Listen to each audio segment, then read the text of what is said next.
હવે આપણે એને કોથમીર અને સાઈડમાં ચટણી એડ કરી ને ગરમા ગરમ સર્વ કરીએ.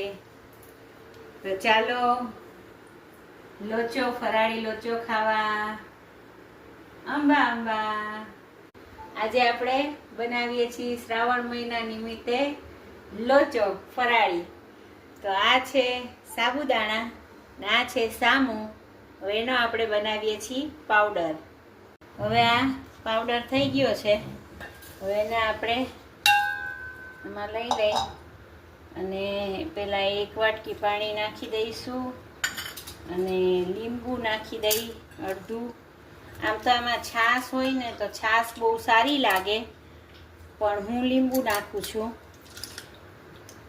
અને હવે આપણે આમાં 10-15 મિનિટ થઈ ગઈ છે.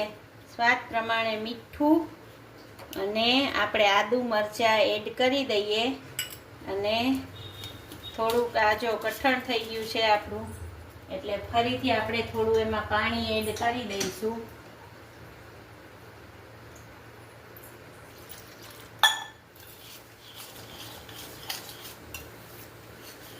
ચપટી સોડા.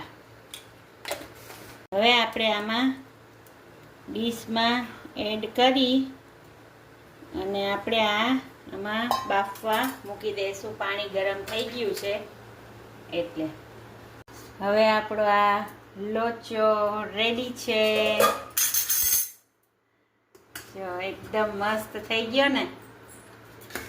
તમારના શ્રાવણ મહિનામાં મસ્ત લાગે. જો એકદમ સરસ.